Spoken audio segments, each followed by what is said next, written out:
بڑا کہتا ہے اللہ ہر جگہ ہے، اور وہ معصوم بچہ کہہ رہا ہے اللہ اوپر۔ نہیں تو کیا اللہ ہر جگہ نہیں ہے؟ اگر آپ چاہتے ہیں اس میں گنجائش پیدا کرنا تو میں اس میں ہاں بالکل یہ کر سکتے ہیں، تو ایک گفتگو چل رہی ہے کیونکہ آخری بھی ٹائم چل رہا ہے۔ قرآن مجید میں ہے الرحمن علی العرش استویٰ، رحمان عرش پر مستوی ہے۔ یہ جو ہر جگہ والا عقیدہ ہے یہ اللہ کی شان عظمت کے خلاف ہے۔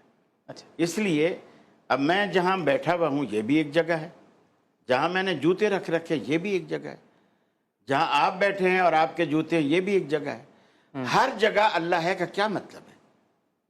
اب دیکھیے سجدہ جب مسلمان کرتا ہے، سجدے میں ہمیں دعا کیا سکھلائی گئی؟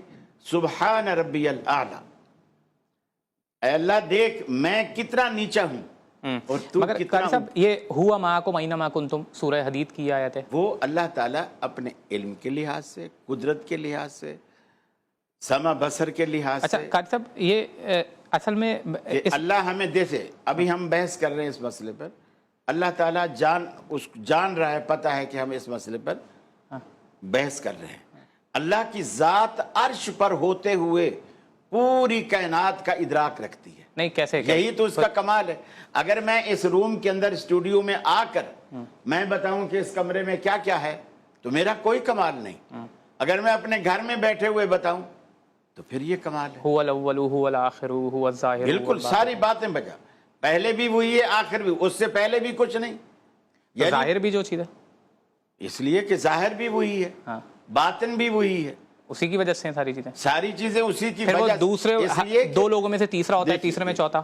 نبی رحمت صلی اللہ علیہ وسلم کے پاس ایک صحابی آئے اور اس نے عرض کی کہ یا رسول اللہ صلی اللہ علیہ وسلم میں نے اپنی لونڈی کو کوئی غلطی ہوئی اس سے اور میں نے اس کو چہرے پر تھپڑ مار دی، مجھے اس کا افسوس ہے، میں اس کا ازالہ کرنا چاہتا ہوں، اور ازالہ یوں کرنا چاہتا ہوں کہ میں چاہتا ہوں کہ میں اسے آزاد کر دوں۔ صحیح، تو کیا میں اسے آزاد کر دوں اللہ مجھے معاف کر دے گا؟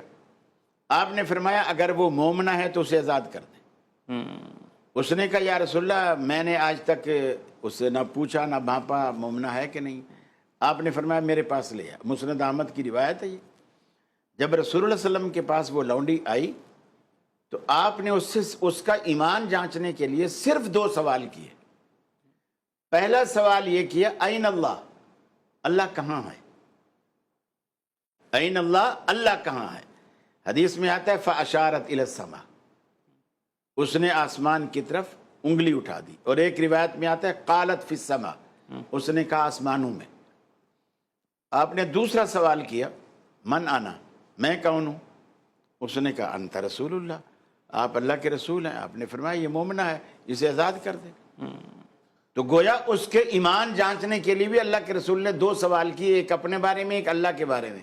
اور اللہ کے بارے میں کیا ضروری سمجھا کہ اس کے ایمان میں یہ ہونا چاہیے کہ اللہ اوپر ہے۔ اچھا قاری صاحب جیسے قرآن کی ایک آیت یہ بھی ہے نا کہ تم جہاں پہ بھی چہرہ پھیرو وہاں پہ خدا ہے، تو اب یہ سوال یہ پیدا ہوتا ہے، اب ایک اور میرے ذہن میں یہ آ رہا ہے نا۔ اچھا چلیں اس کے اوپر سب سے پہلے بات کر لیں کہ جی جو قرآن کی یہ آیت ہے کہ تم جہاں پر بھی منہ پھیرتے ہو وہاں پہ خدا ہے، اس کا کیا مطلب ہے پھر؟ جی اس کا یہی مطلب ہے کہ اللہ تعالیٰ کی نصرت، تائید، اس کا دیکھنا، اس کا سننا وہ ہر جگہ پر ہے، ذات نہیں ہے، ذات اس کی عرش پر ہے۔ نہیں تو دیکھنا سننا یہاں پر ہے، اس لیے کہ آپ اگر بات کر رہے ہیں تو اللہ عرش پہ ہوتے ہوئے یہاں سن رہا ہے، تو اس کا مطلب ہے وہ ہے، عرش پر ہوتے ہوئے دیکھ رہا ہے، تو وہ ہے نا، یعنی دیکھنا۔ مثال کے طور پر اب کیمرے میں جو ریکارڈ جو کچھ ہو رہا ہے، اب ناظرین جو ہمیں دیکھیں گے تو کیا وہ ناظرین اسٹوڈیو میں ہیں؟ نہیں ہے نا، لیکن دیکھیں گے۔ اچھا جب آپ اسے اپلوڈ کریں گے وہ اس کو دیکھیں گے، قاری صاحب آنیسٹلی اپنے گھر میں بیٹھے ہوئے دیکھیں گے۔ ٹھیک، یہی معاملہ اللہ عرش پر ہوتے ہوئے دیکھتا ہے۔ اور دوسری بات امام مالک رحمۃ اللہ علیہ کا قول ہے، امام مالک رحمۃ اللہ علیہ فرماتے ہیں الرحمن علی العرش استویٰ، رحمان عرش پر ہے، معلوم، یہ بات معلوم ہے، والکیف مجہول، اور عرش پر کیسے ہے، لیٹا ہے، کھڑا ہے، بیٹھا ہے، یہ کیفیت ہم نہیں جانتے، یہ ویسا ہے جیسے اللہ کو اچھا لگتا ہے، اس کیفیت کو مجہول رکھا گیا، ہم نہیں جانتے۔ تیسری بات آپ نے کی کہ وَالْإِيمَانُ بِهِ وَاجِبٌ، اس کے ساتھ کہ اللہ عرش پر ہے، ایمان رکھنا واجب ہے۔ اور چوتھی اور آخری بات یہ کی وَالسُّؤَالُ عَنْهُ بِدْعَةٌ، کہ اللہ کے بارے میں یہ سوال کرنا کہ عرش پر کیسے ہے، کس طرح ہے، کیا کر رہا ہے، خوب، اچھا یہ بات کلیئر یہ ہو گئی۔ بدعت ہے۔ قاری صاحب اس میں یہ ہوتا ہے نا کہ خدا کی ذات لامحدود ہے، وہ محدود ہو جاتی ہے آسمان پہ اگر ہم اسے صرف کہتے ہیں۔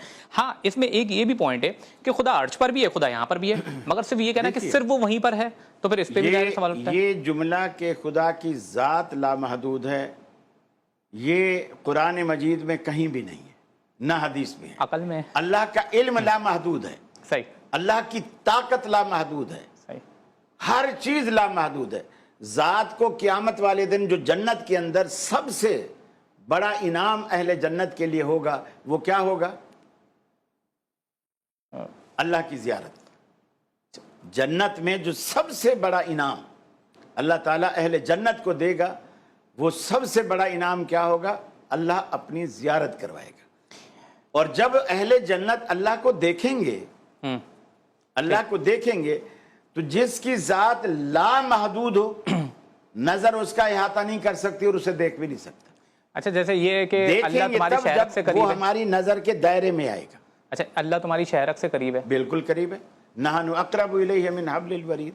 تو لیکن اس کا یہ مطلب نہیں کہ اگر تارا مسیح نے بھٹو کو پھانسی لگائی تو نعوذ باللہ اس کا خدا بھی پھانسی لگ گئے۔ obviously اس کا یہ مطلب تو نہیں ہے۔ یعنی ذات یہاں نہیں ہے، اس کی قدرت ایسی ہے کہ ہماری شارک سے بھی زیادہ قریب۔ اللہ نور السماوات والارض، بالکل ٹھیک ہے۔ قرآن میں جو کچھ اللہ کے بارے میں کہا نا، ہمارا اس پر ایمان لانا لازم ہے، اس سے ہم یعنی روگردانی نہیں کر سکتے۔ تو اللہ کا نور تو ہر جگہ ہے پھر۔ آپ یہ کہہ رہے ہیں، ابھی آپ یہ یعنی اس میں آپ فرق کر رہے ہیں کہ خدا کی ذات اور خدا کے نور ان دونوں میں فرق ہے، یہ کہہ رہے ہیں؟ نہیں، میں یہ کہہ رہا ہوں کہ اللہ تعالیٰ کا جو علم ہے، ہاں، اللہ کی جو قدرت ہے، طاقت ہے، وہ کچھ کر سکتا ہے، یہ اللہ تعالیٰ کی پوری کائنات کے ذرے ذرے پر ہے۔ اچھا ذات ہوئی جیسے اب آرڈر چلتا ہے وزیر اعظم کا، سمجھ اسلام آباد سے حکم کر دیتا ہے، لیکن پورے ملک میں وہ آرڈر پاس ہو جاتا ہے۔ ابھی کہتے ہیں جی ڈرائیور کے ساتھ والا بھی بیلٹ لگائے، ورنہ اس کو بھی 5,000 روپے جرمانے لگیں گے۔ اب وزیر اعظم کہاں بیٹھا ہوا ہے، لیکن آپ ڈر یہاں رہیں اور اطلاق یہاں بھی ہو رہا ہے، سب کچھ ہو رہا ہے۔ تو گویا اللہ تعالیٰ کی ذات کا کمال اسی میں ہے کہ وہ عرش معلیٰ پر ہوتے ہوئے پوری کائنات پر حکمرانی کرے۔ ماشاءاللہ، بہت ہی خوبصورت یہ بھی گفتگو ہو گئی ہے۔ آپ اپنا فیڈ بیک ضرور دیجیے گا کہ یہ جو ابھی ہمارے آخری سیگمنٹ میں ایک چھوٹی سی ڈسکشن ہوئی ہے قاری صاحب سے، وہ کیسی ڈسکشن رہی، آپ کیا چاہتے ہیں کہ اس قسم کی ڈسکشن کے اوپر یا اس قسم کے موضوع کے اوپر کوئی باقاعدہ پروگرام کیا جائے، ہمیں کمنٹ باکس میں ضرور بتائیے گا سوشل میڈیا کے اوپر۔